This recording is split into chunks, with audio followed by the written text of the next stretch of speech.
रमजानुल मुबारक की 27वीं रात है। इमाम आज़म अबू हनीफा रहमतुल्लाहि ताला अलैह के समेत तमाम बुजुर्ग फरमाते हैं कि यही लैलतुल क़द्र की रात है और फरमाते हैं कि हमने अक्सर इसी मकाम पर लैलतुल क़द्र को पाया। नबी पाक सल्लल्लाहु अलैहि वसल्लम आपने सहाबा कराम के सामने गुज़िश्ता उम्मतों के अहवाल बयान फरमाया कि सहाबा पहले लोगों की उम्र 1,000 साल होती थी। 1500 साल तक वो जिंदा रहते थे। जब हुजूर ने ये इरशाद फरमाया तो सहाबा कराम के दिल के अंदर तजस्सुस पैदा हुआ कि अगर 1000 साल उम्र थी तो फिर नमाजें भी 1000 साल पढ़ी होंगी। अगर 1500 साल तक वो जिंदा रहे तो नमाज, रोजा, हज, ज़कात ये भी 1500 साल किए होंगे। जब शौक पैदा हुआ, अल्लाह ताला ने अपने लाडले महबूब को फरमाया लैलतुल क़द्री खैरुम मिन अल्फि शहर। फरमाया प्यारे महबूब मैं तुझे एक रात दे रहा हूँ, वो रात तो एक होगी लेकिन 1000 महीनों से बेहतर होगी। इस रात जो बंदा सिद्के दिल से अल्लाह की बारगाह में तौबा करे, अल्लाह ताला उसकी तौबा कबूल फरमाता है। अल्लाह ताला के लाडले महबूब ने ये वादा किया है कि जो इस रात मेरी बारगाह में सिद्के दिल से तौबा कर ले, मैं उसकी माफी अल्लाह से लेकर दूंगा। अब देखिए कुरान, इस्लाम, दीन और शरीयत ये बहस करने के लिए नहीं आया कि इसके अंदर हम बहस करें, बल्कि कुरान, शरीयत, इस्लाम और दीन ये अमल करने के लिए आया है।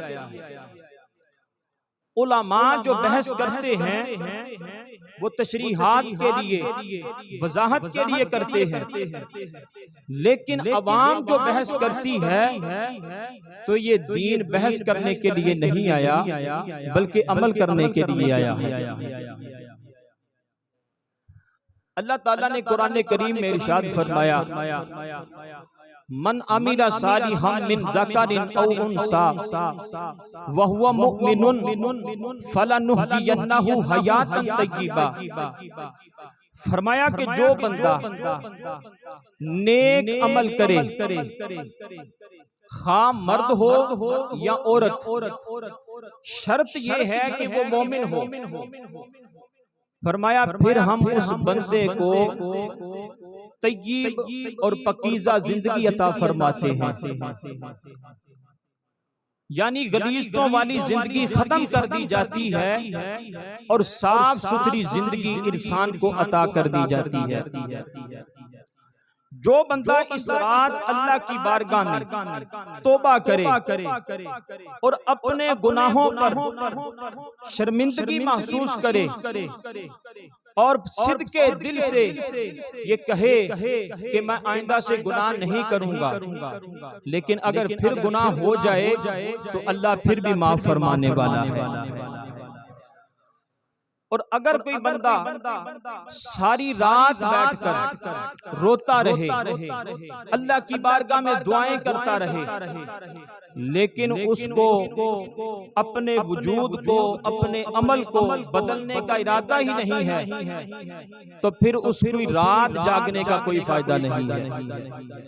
उसके रोने का कोई फायदा नहीं है, बल्कि आप इस रात इस तरह अल्लाह की बारगाह से माफी मांगे कि आपकी जिंदगी ही बदल जाए। हजरत सय्यदना उमर फारूक रज़ी अल्लाह तआला अन्हु आपके बारे में इमाम इब्ने जोजी ने लिखा है, फरमाते हैं कि आपकी 63 साल जिंदगी है, जिंदगी के आखिरी अयाम चल रहे हैं।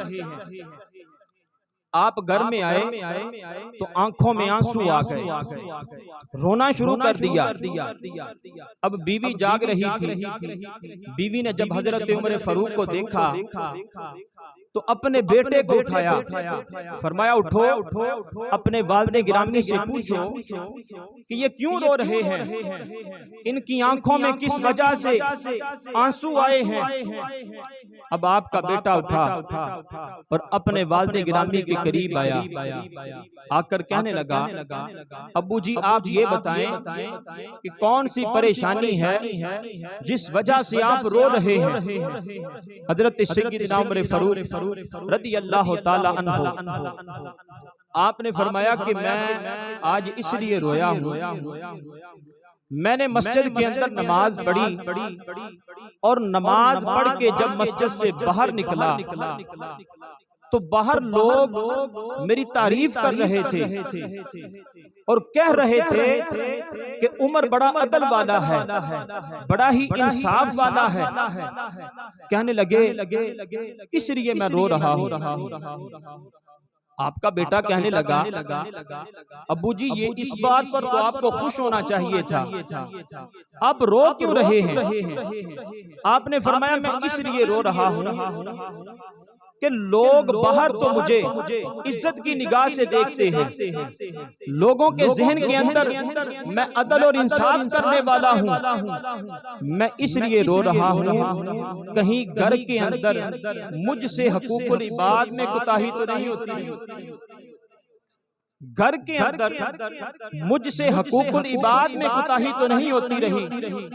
आज अगर कोई बंदा गलती कर ले या इमाम मस्जिद गलती कर ले तो हजारों गलती निकालने वाले होते हैं, लेकिन अमल करने वाले बहुत कम नजर आते हैं।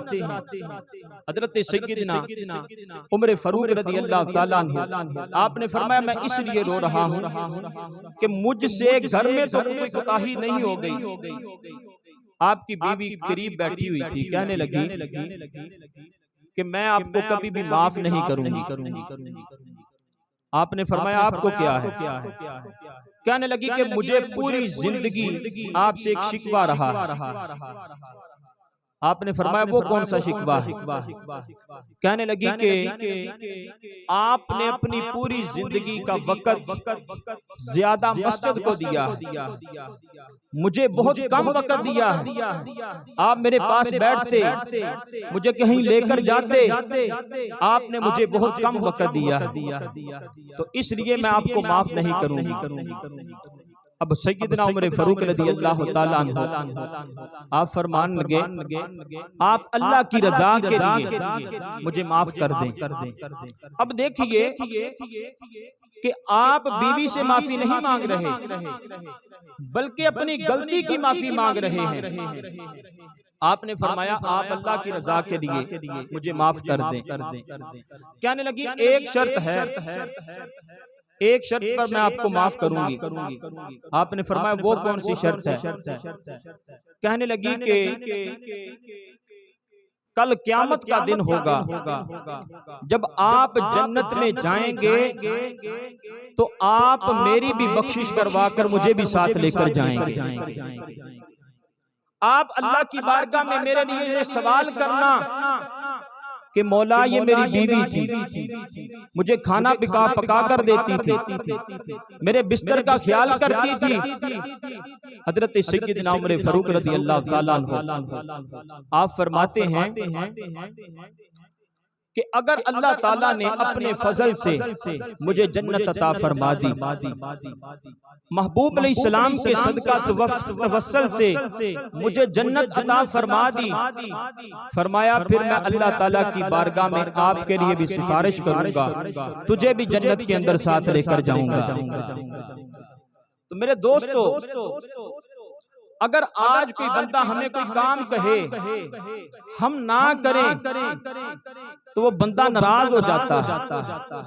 अल्लाह रब्बुल इज्जत ने कुरान करीम में कई मकामात पर और सैकड़ों मर्तबा नमाज का हुक्म दिया है। अब बताएं, हम नमाज नहीं पढ़ते तो क्या हमारा रब हमसे राजी होगा? नहीं होगा। अगर आप आज मस्जिद में आए हैं तो आज तौबा करें। जो बदलने वाले थे वो बदल गए, जो तौबा करने वाले थे वो कर गए। तो आज आप भी ऐसी तौबा करके जाएं कि अपनी जिंदगी का मामूल ही बदल के रख दें।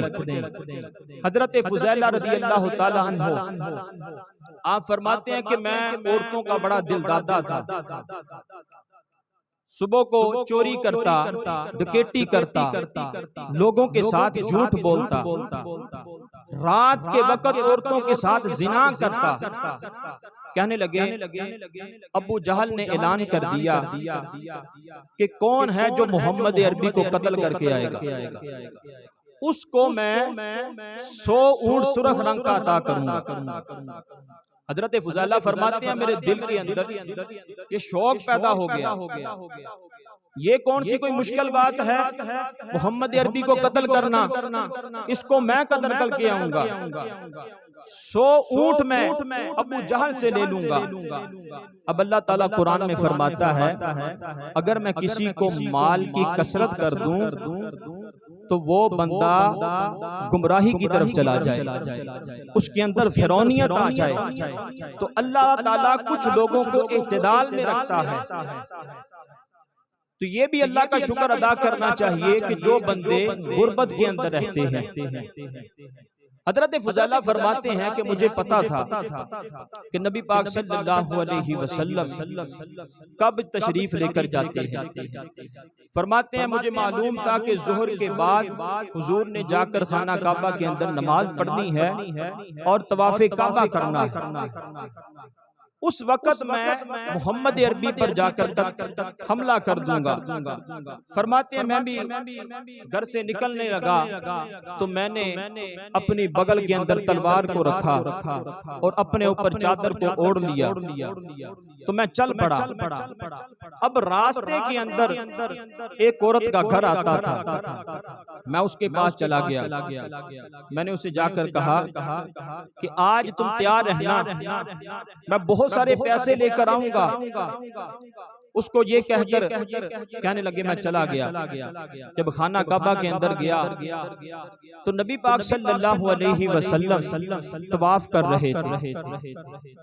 फरमाते हैं कि जब हुजूर अलैहिस्सलाम ने 3 चक्कर लगा लिए तो हुजूर मेरे करीब से गुजरे तो मैंने बड़ी हिम्मत की कि इनका सर तन से जुदा कर दूं, लेकिन मेरे अंदर हिम्मत ही खत्म हो गई। मेरे अंदर जो बहादुरी और ताकत थी वो खत्म हो गई। फरमाने लगे जब हुजूर ने 6 चक्कर मुकम्मल किए तो हुजूर करीब आए और आकर कहने लगे ए फुज़ैला वो काम क्यों नहीं करता जो काम करने के लिए आया था?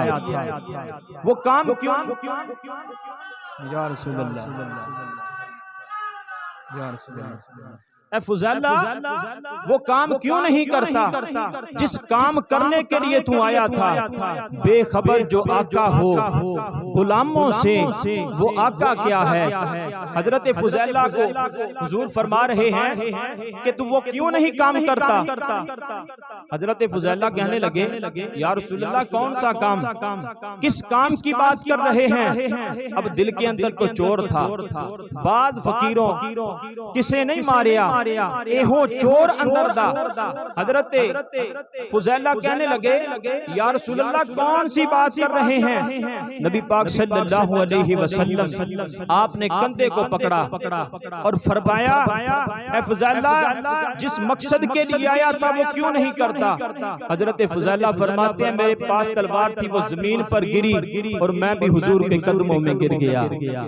हुजूर अलैहिस्सलातु वस्सलाम ने अपना दस्ते मुबारक मेरी छाती पर रखा और फरमाया पढ़ ला इलाहा इल्लल्लाहु मुहम्मदुर रसूलुल्लाह। फरमाते हैं मैंने कलमा पढ़ा, मुसलमान हो गया। आज अगर कोई बंदा अपने पीरो मुर्शिद के पास जाए और हो अल्लाह का कामिल वली, तो वो आगे से पीरो मुर्शिद ये सबक देते हैं कि भाई आज से तुमने नमाज पढ़नी है, आज से तूने कुरान पढ़ना है। तो बंदा आगे से ये कहता है कि पीरो मुर्शिद आहिस्ता आहिस्ता रूटीन को ठीक करूंगा, आहिस्ता आहिस्ता कुरान पढ़ने लगूंगा। मेरे दोस्तों बुजुर्गों, अगर दुनियादारी का काम हो वो हमसे आहिस्ता नहीं होता, अगर घर का कोई काम हो वो आहिस्ता नहीं होता। कुछ ऐसे लोग भी हैं जिन्होंने अपनी पूरी पूरी जिंदगी गुजार दी लेकिन मस्जिद तक ना पहुंच सके, कब्रिस्तानों तक पहुंच गए। तो खुदारा इस तरह के बदल जाएं कि जिस तरह हजरत फुजैला ने तौबा की। हजरत फुजैला रज़ियल्लाहु ताला अन्हु आप फरमाते हैं मैंने अभी कलमा पढ़ा ही था, कलमा पढ़ के मैं वापस घर की तरफ जा रहा था। फरमाते हैं औरतें मेरे ऊपर मरती थी, अपनी जान मुझ पर कुर्बान करती थी। फरमाते हैं मैं जा रहा था तो रास्ते के अंदर वही औरत जिस औरत को मैं कह कर गया था कि मैं अभी आ रहा हूँ, बहुत ज्यादा पैसे तुम्हारे लिए लेकर आऊंगा, कहने लगे वो दरवाजे के अंदर खड़ी थी। उसने मुझे आवाज दी, कहने लगी है फजाला। कहते हैं मैंने उसकी आवाज नहीं सुनी, अपनी नजरें नीचे रखी, आगे चलता रहा। फरमाते हैं वो दरवाजे तक आ गई, उसने फिर आकर आवाज दी, कहने लगी है फजाला आज बात क्यों नहीं सुन रहा। कहने लगे मैंने फिर भी आवाज नहीं सुनी। फिर वो मेरे करीब आ गई, कहने लगी फुजैला हुआ क्या है, आज तू वो फुजैला नहीं रहा। कहने लगे वाकई ही कभी भी मेरी आंखों में आंसू नहीं आए थे, लेकिन जब उसने ये बात की मेरी आंखों में आंसू आ गए। मैंने उसे कहा कि मैं वो फुजैला नहीं रहा, मैं तो मोहम्मद अरबी का गुलाम बन गया हूँ, मोहम्मद अरबी का मैं गुलाम बन गया हूँ। तो मेरे दोस्तों बुजुर्गों, हम कुरान से बहुत दूर हैं, सुन्नत मुस्तफा से बहुत दूर हैं। हर घर को अगर देखा जाए, उनसे पूछा जाए भाई आप मुसलमान हैं, हर बंदा यही कहेगा भाई मैं मुसलमान हूँ, मैं मुसलमान हूँ। लेकिन अगर उनसे नमाज का कहा जाए तो वो नमाज पढ़ते नहीं है। मोमिन और काफिर के दरमियान फर्क रखा है अल्लाह रब्बुल इज्जत ने। वो फर्क क्या है कि जो मोमिन होता है वो नमाज नहीं छोड़ता, जो मोमिन होता है वो नमाज नहीं छोड़ता, और जो काफिर होता है वो इस चीज की तरजीह नहीं करता, इसकी तरफ रुजू नहीं करता। तो अल्लाह ताला ने ये कुरान और नमाज और सुन्नत मुस्तफा ये मुसलमानों के लिए रखी है। एक स्कूल के टीचर थे, उन्होंने अपने तुलाबा से सवाल किया, कहने लगे कि आप हमें ये बताएं, 3 बच्चे थे, तीनों बच्चों से ये सवाल किया। अब देखिए बच्चे जो होते हैं वो नादान होते हैं, उनकी समझ बड़ी साफ सुथरी होती है, बड़ा सीधा सादा सा उनका जवाब होता है। उस्ताद ने सवाल किया कि वो कौन लोग हैं जो नमाज नहीं पढ़ते, वो कौन लोग हैं जो नमाज नहीं पढ़ते। अब 3 बच्चे थे, तीनों बच्चों ने जवाब दिए लेकिन मुख्तलिफ जवाब दिए। पहला बच्चा खड़ा हो गया, कहने लगा उस्ताद जी वो लोग नमाज नहीं पढ़ते जिनको नमाज पढ़नी नहीं आती। हमारे पाकिस्तान के कमिश्नर थे, बहुत बड़ा ये होता है, उनके वालिद गिरामी फौत हो गए। जब नमाज जनाजा के अंदर गया, नमाज जनाजा पढ़ने लगे तो उस कमिश्नर ने अपनी जेब से रुमाल निकाला और नीचे बिछा दिया। साथ जो खड़ा था उसने पूछा भाई आपने ये रुमाल क्यों बिछाया है। कहने लगा कि भाई सजदा नहीं करना, सजदा नहीं करना। अब देखिए कि वो कमिश्नर बन गया है, लेकिन उसे ये पता नहीं चला कि नमाज जनाजा के अंदर सजदा होता है या नहीं होता। वो लोग जो गरीबों का माल खाते हैं, रिश्वतें लेते हैं, लेकिन नमाज जनाजे के तरीके का नहीं पता। उसके बाप ने अपने बच्चे को अंग्रेज की गुट्टी तो दी, अंग्रेज का सबक तो दिया, लेकिन मोहम्मद अरबी का सबक नहीं दिया। काश उस कमिश्नर की गुट्टी के अंदर इसके मुस्तफा का नवाला दिया होता, पैगाम दिया होता, तो उस दिन वो जमीन पर कपड़ा बिछा ना सकता, कपड़ा ना बिछाता कि इसके ऊपर सजदा करना है। वो बच्चे ने जवाब दिया कि वो लोग जिनको नमाज ही नहीं आती। अब उस्ताद ने दूसरे बच्चे से सवाल किया, भाई आप बताएं कि वो कौन लोग हैं जो नमाज नहीं पढ़ते। अब उस बच्चे ने जवाब दिया, कहने लगा कि जो जिंदा होते हैं वो नमाज पढ़ते हैं, जो मर जाते हैं वो नमाज नहीं पढ़ते। ये भी बच्चे के जवाब जो बड़ा कमाल का जवाब है कि जो जिंदा होते हैं वो नमाज पढ़ते हैं और जो मर जाते हैं वो नमाज नहीं पढ़ते। अब उस्ताद ने तीसरे बच्चे से सवाल किया, फरमाया कि वो कौन लोग हैं जो नमाज नहीं पढ़ते। उसने जवाब दिया कि जो काफिर हैं वो नमाज नहीं पढ़ते, जो मोमिन हैं वो नमाज पढ़ते हैं। अब आपने बताना है कि आप लोगों को नमाज नहीं आती, या आप लोग मर चुके हैं, या आप लोग काफिर हो चुके हैं। तो मेरे दोस्तों बुजुर्गों, नमाज की तरफ लपको, अल्लाह के जिक्र की तरफ आ जाओ, बदल जाओ, अपनी जिंदगी को बदल दो। हर रात आती है, रात के अंदर रोकर चले जाते हैं, इस्तिगफार करके चले जाते हैं, लेकिन दूसरे दिन मस्जिद वीरान पड़ी होती है, जिंदगी का मामूल वही है। तो ऐसी रात जागने का क्या फायदा। तो अपने आप को बदलो। अल्लाह ताला ने कुरान करीम के बारे में और मुस्तफा करीम अलैहिस्सलाम ने इस कुरान के बारे में फरमाया। नबी पाक सल्लल्लाहु अलैहि वसल्लम ने फरमाया, अगर मेरी उम्मत दो चीजों पर अमल करती रहे तो ये कभी भी गुमराही की तरफ नहीं जा सकती। दो चीजों पर अमल कर ले, मेरी उम्मत कभी भी गुमराही की तरफ नहीं जा सकती। फरमाया नंबर एक अल्लाह का कुरान, और नंबर दो सुन्नत मुस्तफा। जो बंदा इन दोनों चीजों पर अमल करे, सोचो विचार करे, वो कभी भी गुमराही की तरफ नहीं जा सकता। फरमाया कुरान ये दीन की थ्योरी है, और सुन्नत मुस्तफा ये इस्लाम का प्रैक्टिकल है। फरमाया अगर किसी ने दीन की थ्योरी देखनी हो तो वो कुरान को देखे, अगर सुन्नत मुस्तफा का प्रैक्टिकल देखना है तो नबी पाक सल्लल्लाहु अलैहि वसल्लम की जिंदगी का मुताला करे। उम्मुल मोमिनीन हजरत अम्मा आयशा सिद्दीका रदियल्लाहु ताला अन्हा फरमाती हैं कि अल्लाह ताला के लाडले महबूब का खुलक ही कुरान था, आपका खुलक ही कुरान था, और पूरे का पूरा कुरान भी मुस्तफा करीम अलैहिस्सलाम के ऊपर नाज़िल किया गया। अब देखिए अल्लाह ताला ने हमें अशरफुल मखलूकात बनाया, सारी मखलूकों का सरदार बनाया।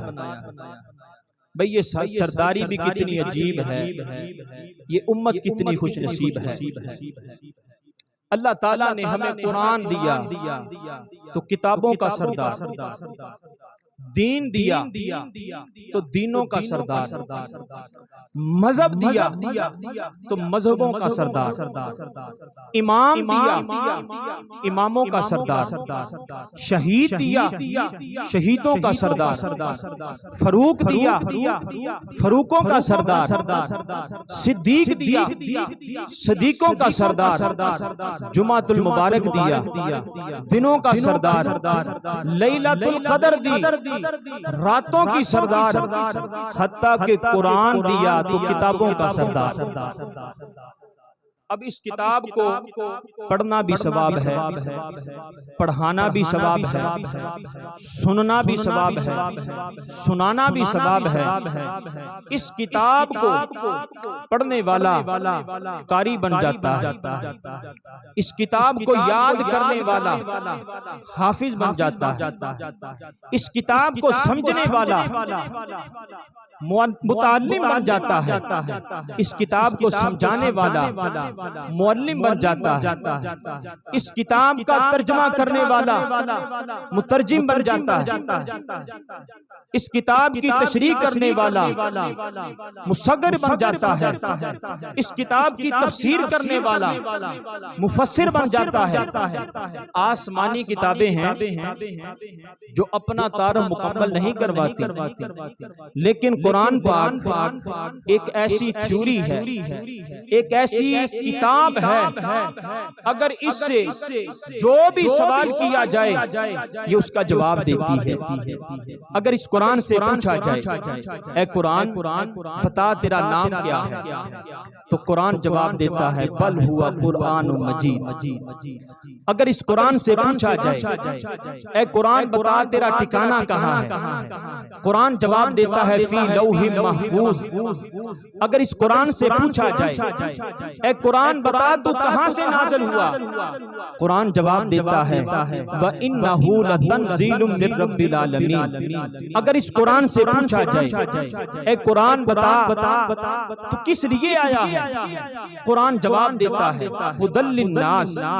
अगर इस कुरान से पूछा जाए, ए कुरान बता तू किस पर नाज़िल हुआ, तो कुरान जवाब देता है नज़्ज़ल अला मुहम्मद। अगर इस कुरान से पूछा जाए, ए कुरान बता तू किस महीने में नाज़िल हुआ, तो कुरान जवाब देता है शहरु रमज़ान अल्लज़ी उनज़िला फ़ीहिल कुरान।